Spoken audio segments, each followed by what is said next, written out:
welcome back to the Movie Club Emporium, and we are now into our third week of our summer block party.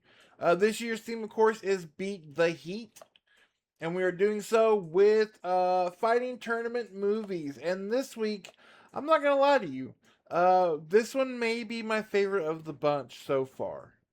From 1995, this is Heat-Seeker.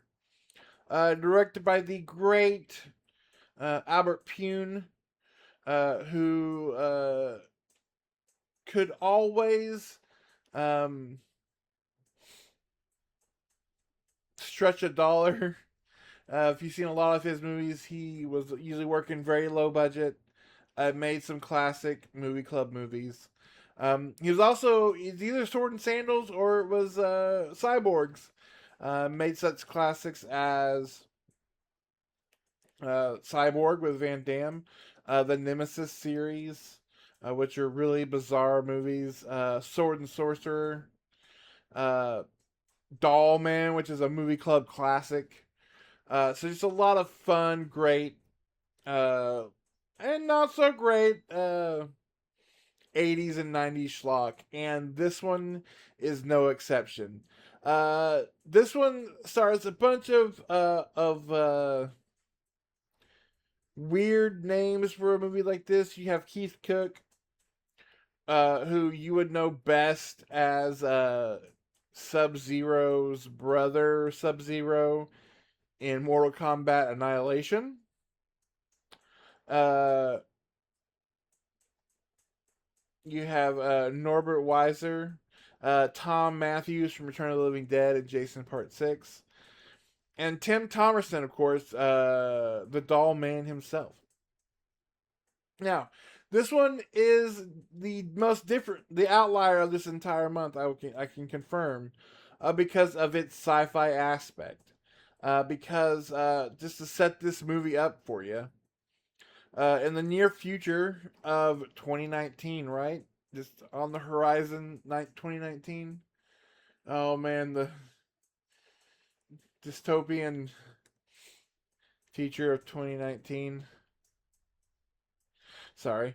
In the near future of 2019, professional kickboxing, even though it looks exactly like early UHF, you know, the Weird Al film, early UFC, which is kind of what it is. They are now allowing fighters to have cybernetic enhancements. Um, Up to 50% of their body to make the fighting more interesting, which is which is interesting because around this time in baseball was the time of the home run derby when all of baseball looked away and went, I can't hear anything about steroids because look how many home runs they're hitting. Which this may or may not be a play on that. But now, yes, you can be a professional fighter and enhance your body with robotics. So, hey, hopefully we're not far off. And the main champion, however, Chance O'Brien, is 100% human. He prides himself on being 100% human. And so the two major heads of the cybernetic corporations, we won't call them like Iger and Bezos. One of them is Tim Thomerson, who is sporting a like Bloody Mary red hairdo and a foghorn leghorn accent we've got going on. Him and the other that's my phone going off. Him and the other tech billionaire decide to see whose cybernetic stuff is the absolute best. And so they have a fighting tournament like you would. And the main villain of the movie wants our good friend O'Brien to fight in that tournament to prove that being 100% human is stupid in a world where you could be 50% robot. Um, Naturally, he refuses, and so they do the only logical step and kidnap his girlfriend. And so then it just becomes a regular karate tournament movie with the added stakes of um, he's got to rescue his lady, and he's also fighting robots. Uh, Again, I have a ton of fun in this movie. I will say this, of the two movies we watched so far, and this is saying something because one of them was, a big production.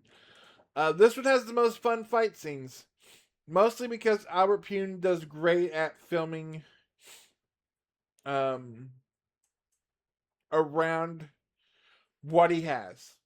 The fight scenes look incredible. They're filmed very well considering the budget of this movie. Plus, the add bonus of like people getting like punched and scraped, and like you see the cybernetic stuff. The robot stuff is fun. Um, Honestly, my biggest complaint with this movie is the fact that the main guy he's fighting, the Ivan Drago, if you will, of of uh of these Cybermen, is not really a villain as much as he's just the fighter of the villain. And so when you get to the main fight, the big fight at the end of the tournament, uh, it's kind of a letdown. It's very anticlimactic, not because mostly because of this isn't the guy isn't really the villain. Now I don't need him doing like the villain in Kickboxer last week and like randomly assaulting women to show that he's the bad guy. But again, he's more of just the pawn, and so that way that fight seems underwhelming. Plus, it's kind of filmed underwhelming. Almost like we ran out of money, and so that way when he does like, you're just like, no, beat up the billionaire. Um, which he kind of does, but it's not very satisfying. So it kind of ends on a meh. But I will say this, as again, as far as the movies we've watched so far, this one's the most fun, best of the best. I mean, it when it stops trying to be a drama, it's a fun fighting tournament movie. It's really in the vein of like the Karate Kid, where you're not really watching it. It's not one you would watch specifically for the fighting stuff. Kickboxer is like we have Bloodsport at home. So of those three, this one is number one. It's the original because you have the sci-fi element. You have some great looking fight scenes. These guys really are talented, and he showcases that the way he films them. And you get cyborg. It's like it's Terminator stuff, man. It's awesome, and that's one of the things that was uh very much in the Albert Pune wheelhouse was just cyborg, 80s and 90s low budget cyborg stuff. It's an absolute blast. It's free on YouTube. Just type in Heatseeker 1995 and you can watch it in like pure high def. Do yourself a favor and check out Heatseeker.